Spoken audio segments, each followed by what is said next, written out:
Hello and welcome everyone to the ShareLife Speaker Series event, Healing After Relationship Loss.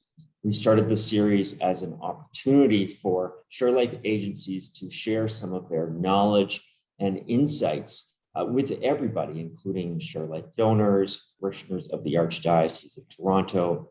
Our first two events, we were really pleased by the participation. We did those in the spring, so we're very happy to continue this in the fall with today's event. Now, I do want to acknowledge that today is the National Day for Truth and Reconciliation. The ongoing journey to healing and reconciliation has particular relevance for Catholics throughout Canada, given the Church's involvement in operating many residential schools. It's an opportunity for prayer, reflection, and education. Some of you might have participated in the prayer service led by Cardinal Collins this morning at 10 in the morning. If you missed it, it's available on the St. Michael's Cathedral Basilica website. Now, a couple of housekeeping notes. If you want to participate anonymously, you can actually change your name. If you look under participants, you will have the opportunity to do that. And another note about how to ask questions. So there's also a chat function that you can find in the settings of Zoom. And in that chat function, you can put in your questions. You can ask your questions at any time. We'll be reserving those questions for the very end of the presentation. If you want to not type your question, maybe you're joining us via a mobile device and it's a little bit difficult, you'll also be able to raise your hand and then I will unmute you and you can ask your question that way. Once again, we'll be doing that following the presentation, which will be roughly half an hour. Now I'd like to introduce you to Arcangelo Limanni. He's a graduate from the University of St. Michael's College at the University of Toronto. He is the program promoter of New Beginnings, a ministry helping people experiencing loss from separation, divorce, or death of a loved one. New Beginnings is a ministry that is a part of Catholic Family Services of Toronto, and that's an agency funded through your support of ShareLife. Arcangelo has a special passion for those who grieve, informed by his own personal experience. And I'd like to turn it now to Arcangelo. Thank you very much, Chris. Appreciate all of your support and good morning to everybody. Thank you for being here with Chris and I, and especially, as Chris mentioned, on this day of truth and reconciliation, where we are in a reflective and contemplative mode of thinking and also being. So thank you once again for the gift, which is the gift of yourself. And so I'm going to turn it over now to the PowerPoint presentation. If it's helpful, by all means, keep a pen and notepad at arm's length, or if you prefer in the more modern way of doing things, by all means, grab your cell phones or your tablets and feel free to take pictures of the slides if they can be of service to you. Okay, so we're going to flip into the first slide. So our topic for today is healing after relationship loss. And so the presentation will be broken down into three segments. I thought it would be very helpful at first if we began with some fundamentals. So getting a sense of what grief is from a broader perspective, predominantly psychological, but not limited to that, all right, as there are some aspects of our grief which will undoubtedly go beyond psychology. Number two, I like to call the world of grief, or the three F's, just to keep it very simple. And I'll get to what those three F's are a little bit later. And finally, ways that you and I can respond when we are in support of a family member, a friend, a neighbor, or even a trusted colleague at work. So how we can help somebody else who is grieving, namely in the context of bereavement, but also separation and divorce, with some suggestions and strategies. So sit back and enjoy, and I hope this will be of some service to you and your loved ones. So it can be very helpful to remember that, as we know, when grief happens, as it says out there, unfortunately, sometimes we tend to make it just part of a discussion. It's relegated to a newscast, a post on social media, sometimes a water cooler chat. If we could all remember when we actually had buildings, I know many of us have been confined to being at home in virtual environments. And sadly, sometimes we just simply reduce people or individuals to a statistic.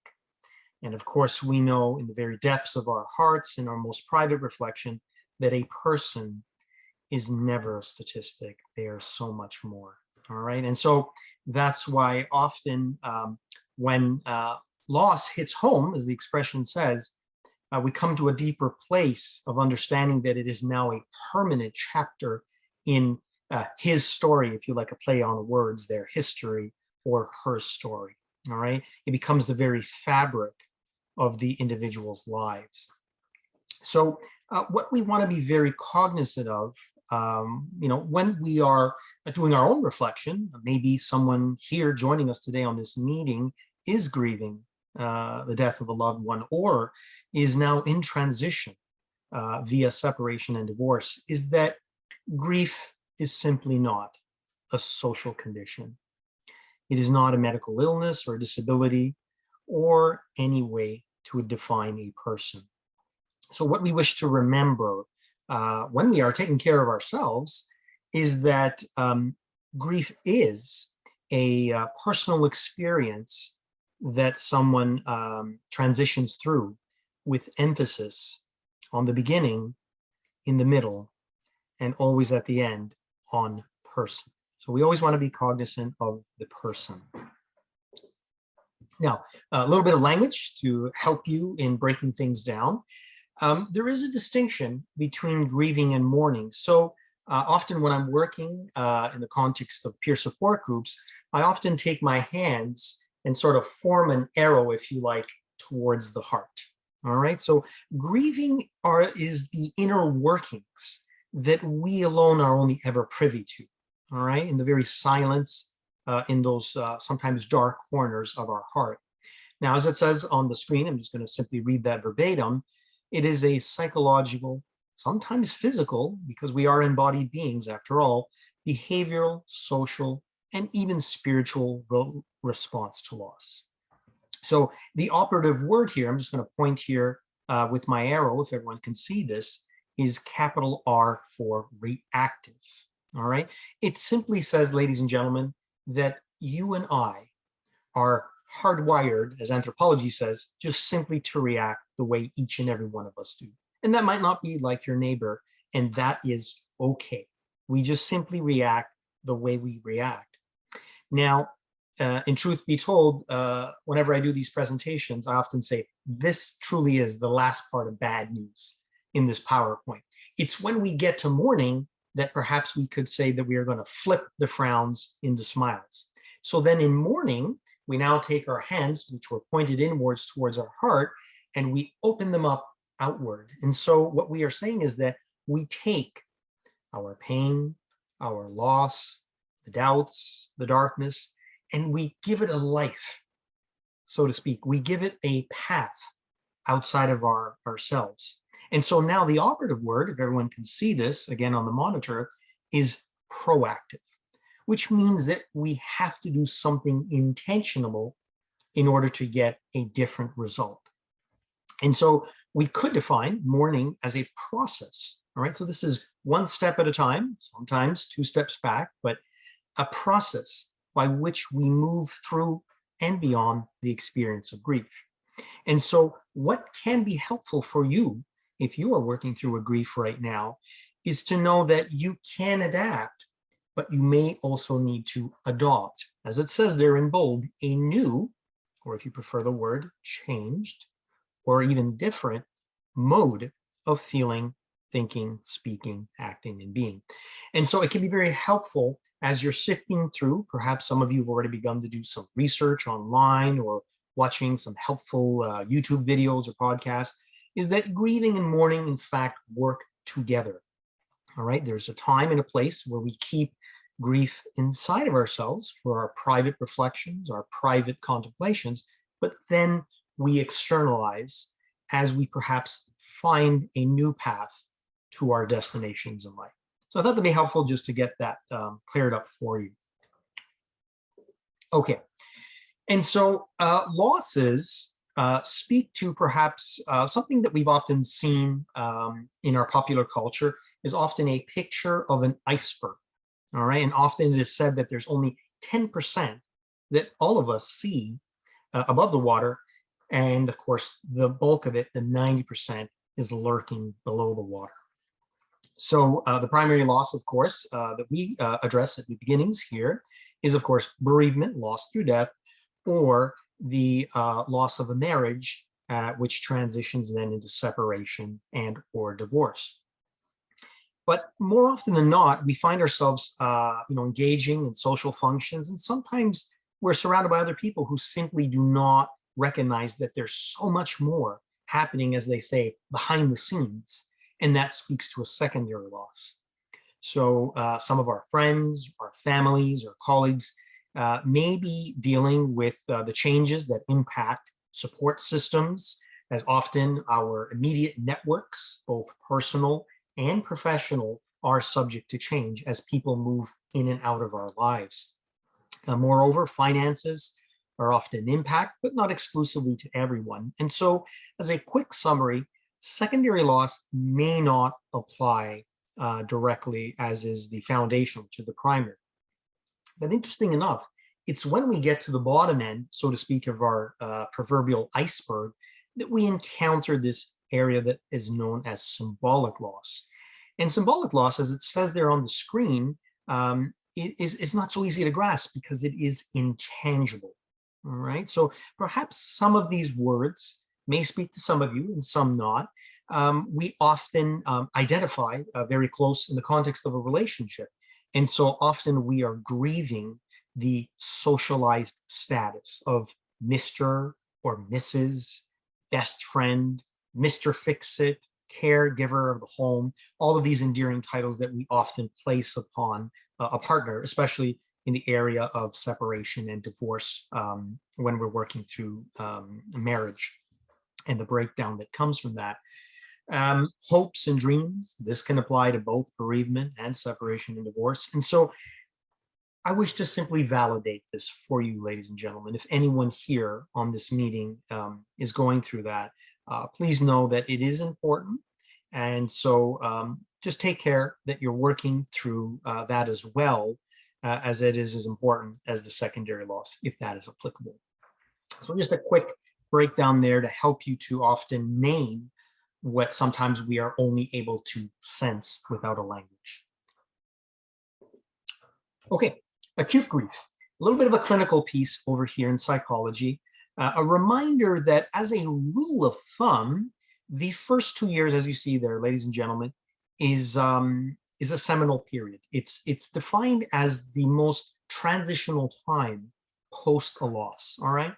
If there's any takeaway without reading every bullet point, which I trust you can do for yourself, is simply to know that it is completely natural and normal. All right. Most of us have a sense that we are walking through a mist or a fog as our minds seek to ground us and give us a sense that, yes, we are still very much living here, and this is part of the reality, the separation which has occurred. All right. It can be very helpful.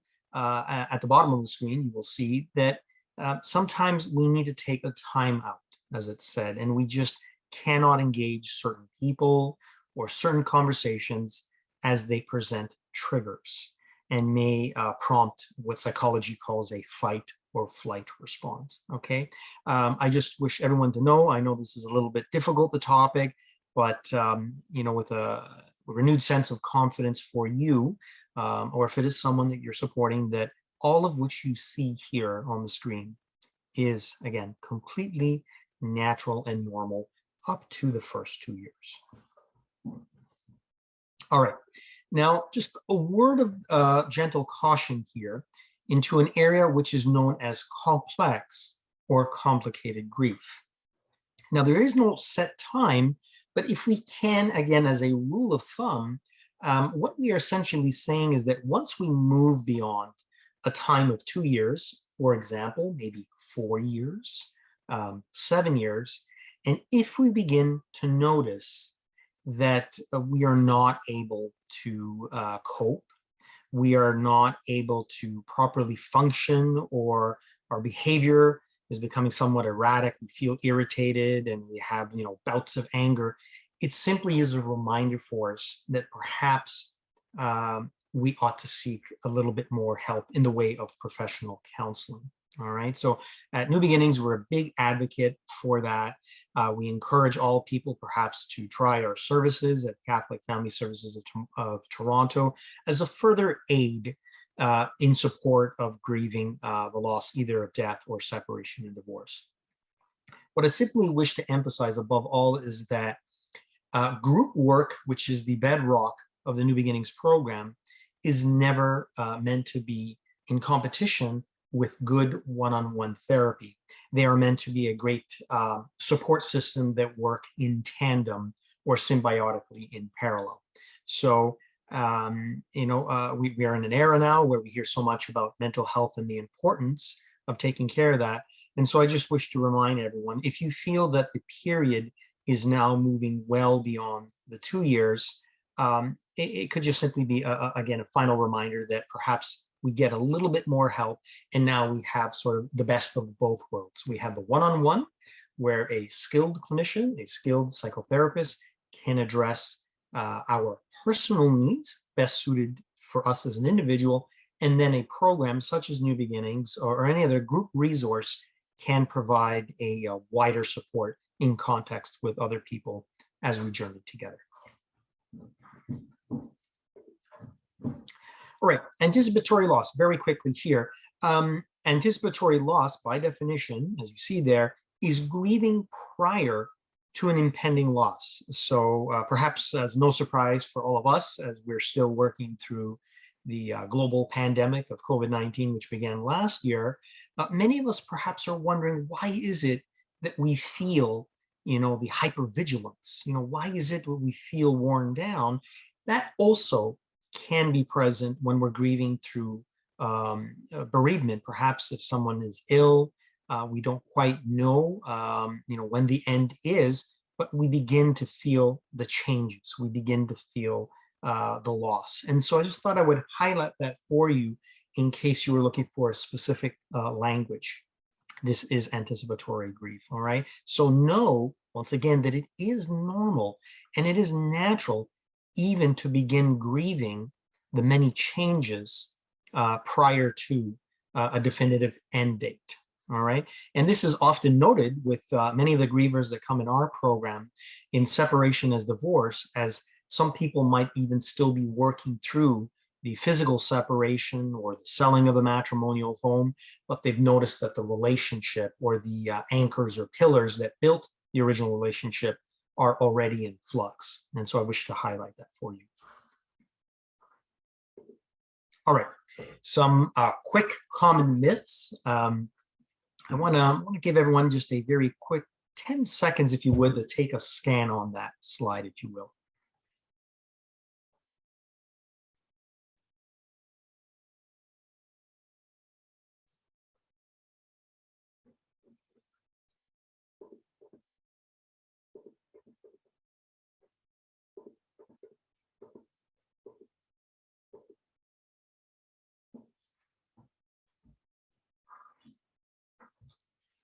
All right, I hope that was helpful over there. And I see some of you pulling out your phones, so appreciate that very much. By all means, again, take the pictures of the slides if they're helpful. All of these, ladies and gentlemen, have been proven to be, in fact, false. Hence, they are myths, all right? I want to draw everyone's attention, particularly to the middle point over here that you see where my arrow is, that you need to go through stages / phases to heal, all right? We often hear this perhaps in our daily talk. Perhaps some of you have encountered this on an internet search or a blog or a post, or perhaps some book you're reading that might be a little bit dated. And so what I wish to nuance is simply that while there are certain experiences that are common to us, such as shock and denial and anger, we're not necessarily, to the best of the psychology we have today, going to be moving through in a very linear or sequential movement. All right. And so just to clear that up for you, with the limited amount of time that we have, grief is in fact unpredictable. It is sporadic and even repetitive. All right. And so much of what we've inherited in our popular culture comes from an earlier period, notably in the early 60s, when grief was really beginning to become very systematized in its development in psychology. So once again, we've come from a long time of that era. And so I just wish to give a little bit of history so that you have some clarification of what is helpful and what perhaps should be debunked, if not demystified, as inaccurate and unhelpful. Okay. All right. The three circumstances of change. Now, perhaps by far, if there's one theme that I've experienced through my journey of my own grief and the work that I've done here with New Beginnings, is this element of control. And so sometimes we ask ourselves, what is it to control? Am I really in control when I come to grips that someone is no longer present in my life? And is control necessary? And we would argue it is, because we simply just can't do or can't always say what we wish to say, especially when we are in a wider context of community. And that ultimately, at some point, we come to grips that I may have in fact lost control, or at least perceived control, if we could say, quote unquote, when loss has hit home. And so I leave a graphic representation, perhaps as a visual aid to all of you, that could it be, as an open-ended question, that when we do have control of our lives, our ability to interact with others, perhaps we can, as it say, move at the bottom here, commit to our daily lives as it is available to us. And if perhaps some element of control that you are working through right now has been taken away, well, could it possibly be, again, as a propositional statement, we go to the top and we're reminded that perhaps change is what is being asked of us, right? Change in our way of speaking, in our way of behaving with family, friends, and even our colleagues, all right? So I leave that for you, for your reflection. Hopefully there's a little nugget as a takeaway there for you in the area, again, of control, as this will undoubtedly be a very big area for many grievers. Okay, a quick comparison, as some of you might be asking, okay, Arcangelo, what are the major differences when we are supporting someone who is bereaved versus separation and divorce? And so I thought that'd be helpful just to put them in parallel for your edification. And so what you'll notice is that with death, we have many rites and rituals, within our faith-based communities, but also as a wider community here in Canada, of course, and around the world. There are memorials, tributes, and even monuments, as many of us only have to go to our downtown core in our cities, and we often see, the monuments that are dedicated to our fallen service, men of service and women of service in the armed forces. But when we look in the area of separation divorce, unfortunately, you will see that we simply do not have rites or rituals, that we don't have any monuments. So often the separate and divorce are left to simply fend for themselves. And so what can be helpful is that we can create our own rites and rituals that help us to honor the marriage which has now come to pass. All right, hopefully that highlights a couple of things for somebody here on the meeting today. In emotional differences, we will notice that in the area of death, there's an emphasis on providing a form of support in terms of dignity and sympathy, where in the wider culture, unfortunately, with separation divorce, there's still an indifference in some places and at some times. Sometimes that is apathy, and sometimes there's a form of cynicism. You will see, again, on the left-hand side, there's a move towards acceptance where sometimes, again, in some circumstances, we have avoidance in separation and divorce. And finally, to point out at the bottom, many grievers come to a place, especially in spousal loss, that it is simply okay, and rightfully so, that we will continue loving our former spouse. But unlike that, in separation divorce, eventually grievers stop loving their former spouse. All right. And so you can appreciate there's quite a difference there to comparing one to the other. And we're not, of course, going to suggest that one is right and one is wrong, as if it could simply be that simple, black and white, but just to recognize the different hues or tones, if you will, of the emotional differences, especially the way our wider culture recognizes the two. And that finally, in an area of finances, which is very important because we're all dependent on finances, you can see there is so much more that is available to the bereaved when it's a context of loss through death, as opposed to separation and divorce. All right, so I hope that these three last slides give you a few more resources as you're working through that, if it is for yourself or support of someone else that you care about.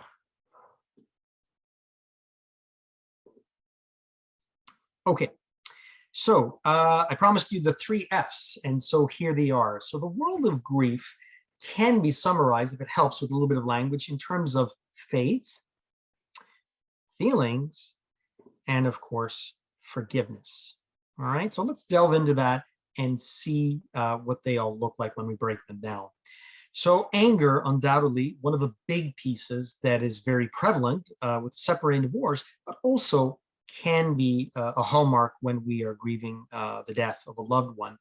And so it's important for us to remember that it is natural and necessary. All right, good psychology says that anger is foundational, it is primal, and we need it to protect ourselves in certain circumstances. All right, we can either externalize it, we can express it, we can either suppress it, maybe not so healthy, or we can simply tame it and give it a healthy outlet.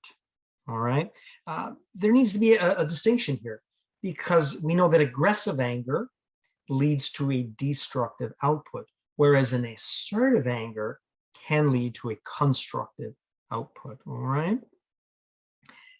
Unfortunately, we still have to work through some very old, I call quote unquote programming, where unfortunately for many women, hearkening back to their earlier days when they were younger girls, unfortunately received some very unhelpful programming that little girls can be glad, but should never be mad and only sad. And likewise, for the men in the audience who are here today, this might sound very familiar to you, that little boys never cry, so they can only be glad and mad. So unfortunately, we're still working through some of this old programming.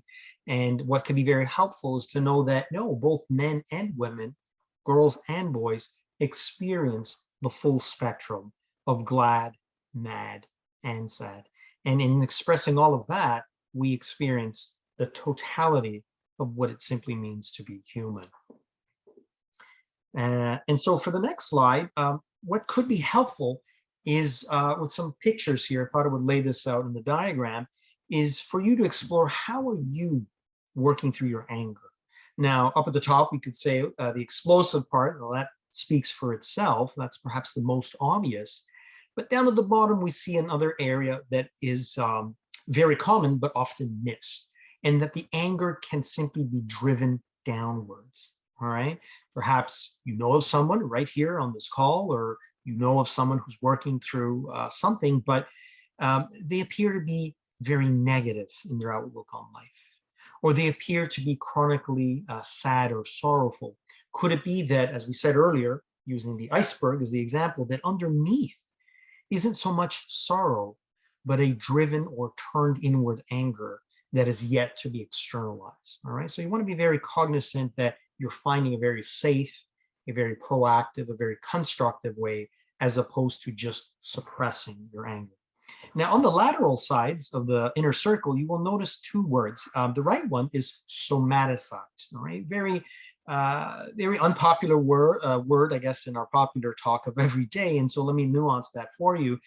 Somaticize indicates that we have actually embodied. It comes from the Greek word soma, okay, meaning body, meaning that we have actually driven the anger so much so that our body now is trying to wake us up upstairs and say, hello, pay attention to me because I'm absorbing all your anger.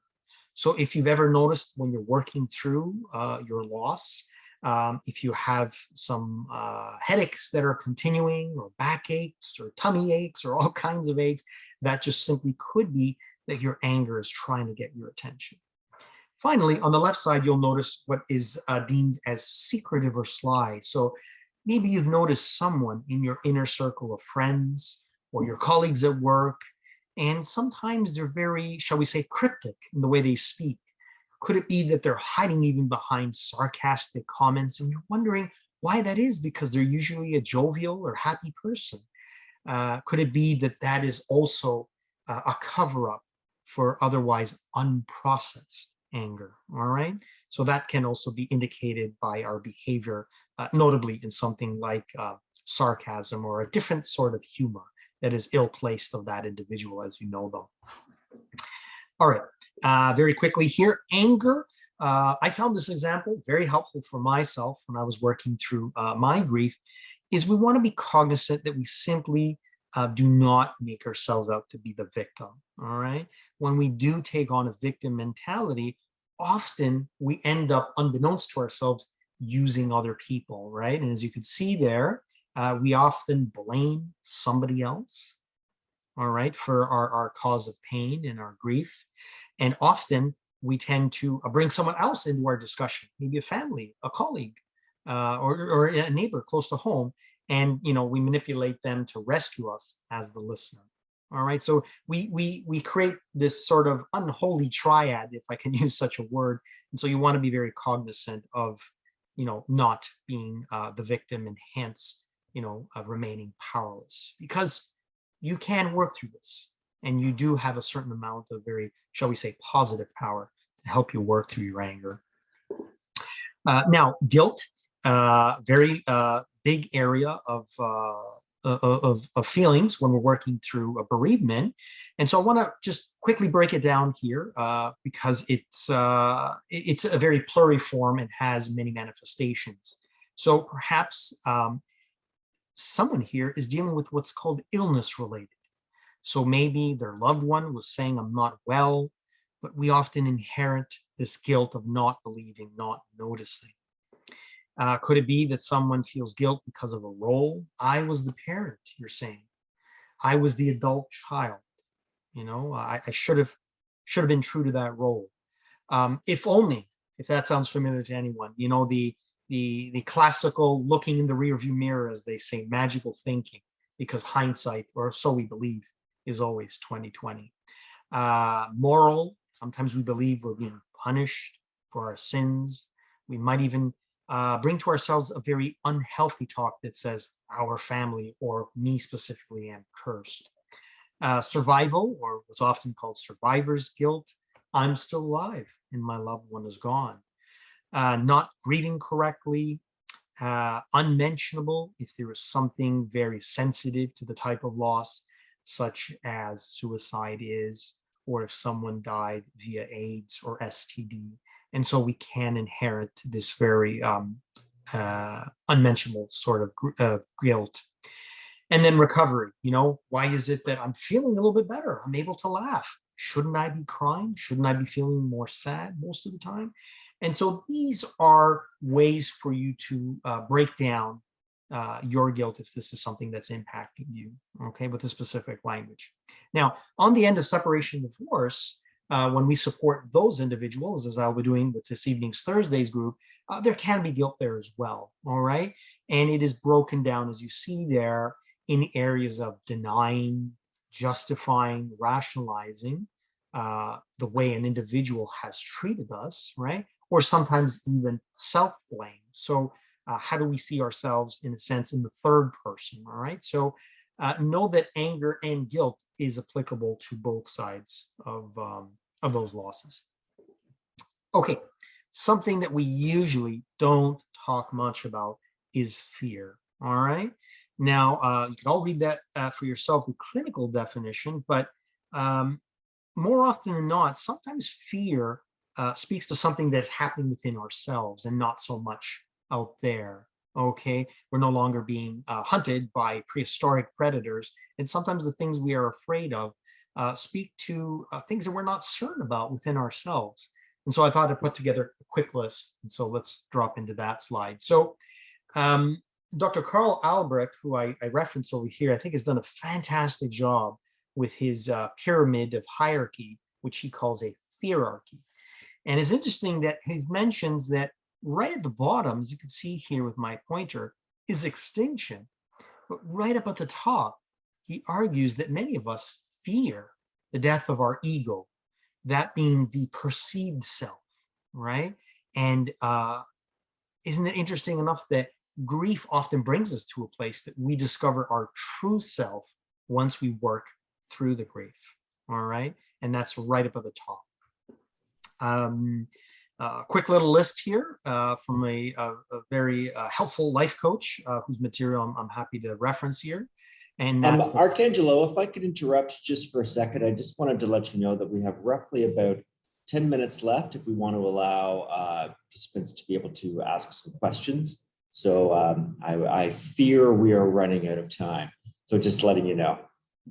Okay. So what I will do then is I'll forego the rest of the material and I'll just jump into the last part. How's that, Chris? That sounds great. And okay. We will be able to share the slideshow. In addition to the slideshow, we'll also be sharing a recording of the presentation. So you will be able to see the slides that we might not be able to spend as much time on today. Okay, let me just go through these and here we go. All right. So very quickly here, some suggestions and strategies in terms of supporting yourselves, but also somebody else. Just please be cognizant, ladies and gentlemen, that 90% of our communication is nonverbal. All right. So we want to send a clear message that we are receptive to somebody else when we're dealing with loss. All right. So all of the bullet points you see there are going to be very critical as someone wants to know that you are, in a sense, physically present as much as you are emotionally and spiritually present to them. The balance there, you see, is the remaining 10%. So what kind of language are we using? All right. Sometimes all we need is to be very personal or personable. We don't need all the nomenclature or terminology to be supportive to a loved one. Our tonality, will it be flat, or are we going to show some sense of movement with our language as opposed to a monotone? And of course, our energy also indicates that we are ready to receive them simply as they are. The 3 R's, something very practical. I'm sure most of you can appreciate. What we can offer is a reminder of routine. All right. We don't need to plan every hour on the hour, but when we are going through grief or a loved one is, it can help just to plan very simply our wake up times, our go to bed times, recreation, that kind of thing. And that gives us a sense of empowerment that we are back in the driver's seat. Reflection, how we remember is as important as what we remember. All right. The proverbial half glass full as opposed to half glass empty. And so what positive psychology very quickly here confirms is that when the pleasant memories do assert themselves, when they come to float upon the surface, enjoy them, cherish them, they are yours. And when the difficult memories come to surface, if at all possible, if we can stand back from those difficult memories without judging them, perhaps therein lies a lesson or a small nugget of truth to learn from those experiences. And then finally, rituals. It can be very helpful, perhaps to let someone know at home. You choose, for example, Saturday morning, and you take some time, some me time, we call these days, simply to designate a place and a time where you feel safe and assert something of your grief, all right? Knowing fully that the ritual that you create obviously begins and then comes to an end. And so that place that you go to, that time can also be perceived as a sacred place, a sacred time for you. And 6 needs of mourning.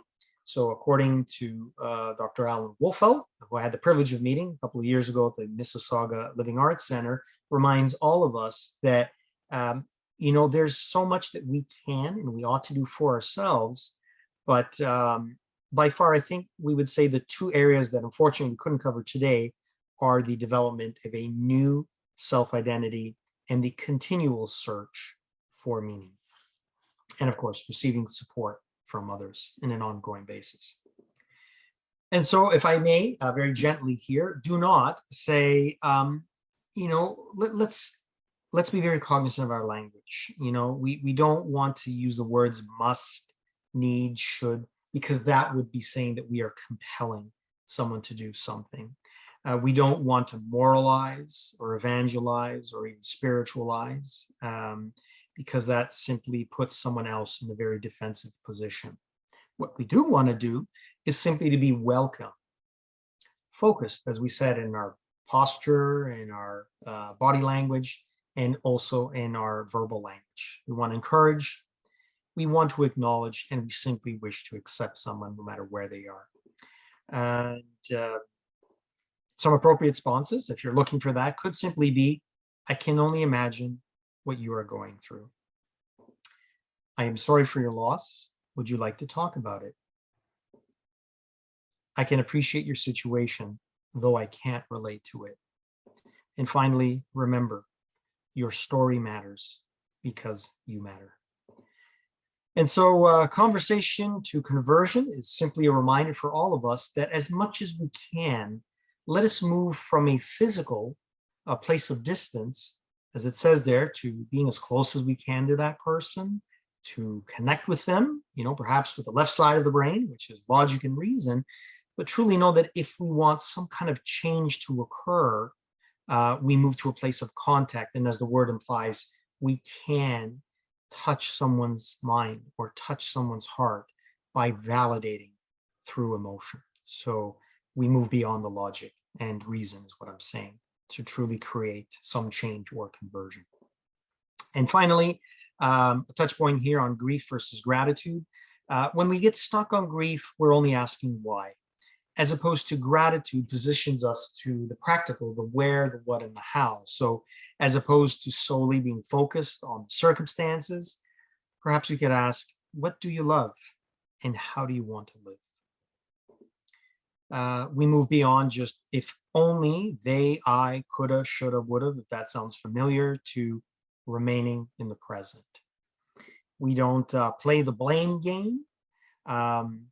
We keep fault in the vault, as I say, and as we said earlier, adapt and adopt.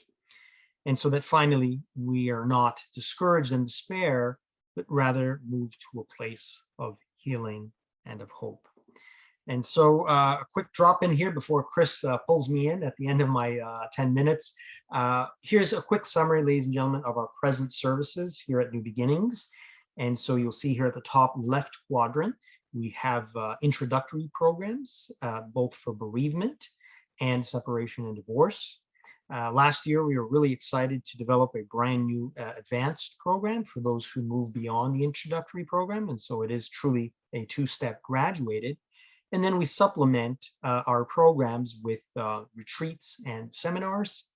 And then finally, introduced last year, brand new during the pandemic, was our now bi-monthly drop-in support sessions. So all of these services are available to the wider community through the New Beginnings program. And with that, I'd just like to say thank you once again for all of you coming out and joining me. And as mentioned earlier, thank you for the gift, which is the gift of you. Thank you. Oh, sorry, you're on mute, Chris.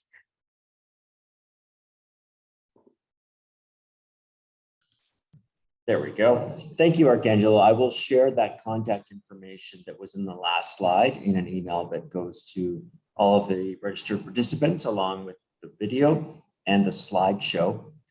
To ask questions to Arcangelo, you can do so using the by two ways, either by raising your hand or using the chat function. The chat function is in the toolbar.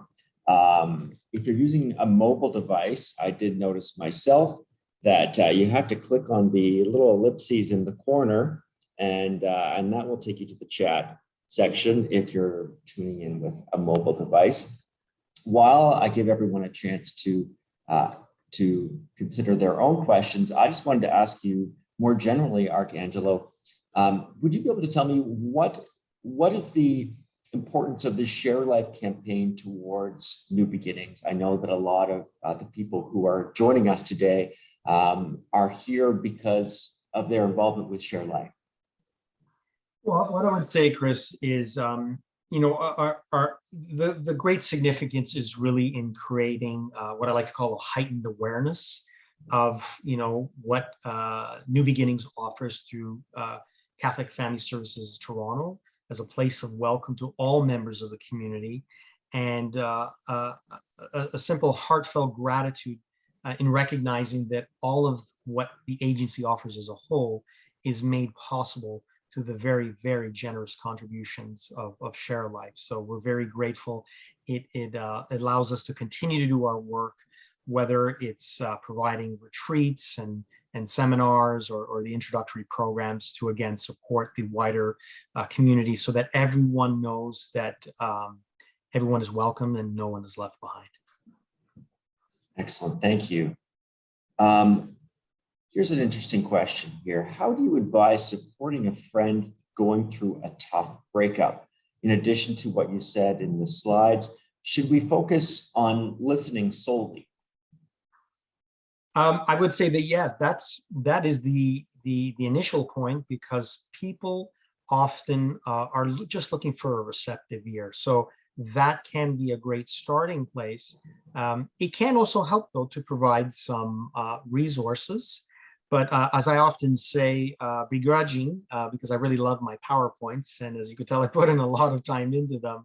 All joking aside, the greatest resource is only ever us that we offer to someone. So as important as books we may recommend, or podcasts to listen to, or YouTube videos, the greatest resource is simply to know that there is someone I can turn to.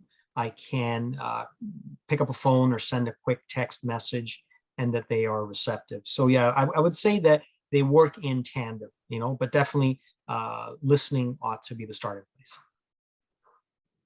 Okay, and I don't see any other questions coming in yet, or individuals with their hands raised. Just scanning here.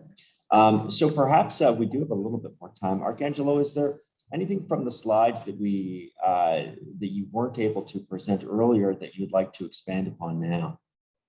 Sure, that sounds great, Chris. What I would, I think a big area that needs a little bit clarification is the area of forgiveness. I would really like to focus in on that. We have the ability to forgive ourselves, that quote unquote life hasn't treated us fairly, that did not go according to what I had planned or forecast. And I think wherein lies the some of the challenges is when we believe that it's one and done, as often said in our culture. Could it be perhaps that forgiving, much like grief as a whole, is best served in what I like to call bite-sized pieces? And so it's a little bit every day. And we know that some days are going to be more difficult than others. As I said before, it might be understood as one step forward, two step back. But if that helps anyone here to know that to forgive, if we break the word down, the word gift is in there. All right. It's something that we, as we say popularly, pay forward. Could it possibly be that you, sort of in the third person, can give this gift to yourself? So a reminder that forgiving comes from yourself, but that it is ultimately for yourself. So I thought I'd like to highlight that. Another question here. How would you advise us to accept God's will in terms of relationships, and how to console ourselves in the time of grieving a past relationship? I know for, even speaking personally, one of the challenges with coming from a background of belief is this notion of God's will. And when something terrible happens, trying to reconcile all of this with the belief in a loving God. That's a very loaded question. I appreciate that, Chris. So it can be very helpful, again, that we consult the truest part of ourselves in our contemplation. Do we begin with a loving position as opposed to a condemning position, which we find might not be very helpful? We don't often remain within ourselves because it can help that along this process of discernment, much like other areas of discernment, we do get spiritual support from perhaps a pastor at our parish, or perhaps connecting anonymously. Sometimes that can be very helpful. And so we get some spiritual support. It might often help that we take a wider view of our lives and say, well, perhaps could it be that a loving God does sometimes permit certain things to happen so that ultimately some other good can also come to pass at a later time. All right. And so often what we hear echoed in our scriptures is that God's ways are simply not our ways, and that God's timing is not our timing. So perhaps even as we discern and we reflect, even with the aid of scripture, that can also be an anchor for the journey. Okay, got a few more good questions here. This one is, I'll link these two questions here. First one is, do you have any recommendations for Catholic psychologists? And then sort of on a related note, the services offered by New Beginnings and Catholic Family Services, how do you find out about it? And does one need a referral to be able to access it? Well, a good place to start is our website at cfstoronto.com. If it is helpful, some people who do connect, in support of the New Beginnings, often request a therapist, who is Catholic, and so that therapist can, shall we say, sympathize with the spiritual components. So that can be very helpful. In terms of a resource or a name, if I may suggest an individual, is the work of Dr. Gregory Popchak, who is also, interestingly enough, one of the co-authors of the Joy-Filled Marriage Prep program, which the Archdiocese of Toronto uses. So I'm somewhat a big fan of his work, because Gregory is obviously a skilled psychologist, but balances that with excellence in Catholic theology. And so he offers quite a bit of work, and so you can pursue some of his stuff online. I would definitely go there. Arcangelo, if you would be able to, maybe after this, send me that name, and then I can include it in the email we send to participants. Another question here: when you've been engaged twice and never made it to the altar, and you find yourself in a state of deep numbness and indifference, how do you get out of this hole? Okay. I would like to say that, this one is probably one of those moments where I would say it is best to pursue some professional aid, because that might be an indication that we are moving something beyond the services or what I can provide with New Beginnings. And so I think that would be a safer place to see that if there is anything underneath, some of the challenges that has led to the end of a second engagement that are simply just beyond, what myself personally or New Beginnings. So I would say that some good therapy is a safe place to start. Question here. How do you remain in hope in singlehood and trust in God's plan? Okay, that's another one of those very tall questions there. I would say that, nothing precludes the possibility that we will always remain on our own, but I think it can be very balanced to know that while we do not need to pursue, say, a new romantic relationship, we ought to be well-rounded is what good psychology confirms on our own. We, for example, define our own existence, and it's not predicated on what someone or the wider culture believes we are or says that we should be, right? So I would prefer to take of this and as opposed to an either or, right? So perhaps saying, I've been given this time as I'm working through the grief to cement, if I could use those words, or to develop two very strong pillars that I like calling who I am and what I ultimately value.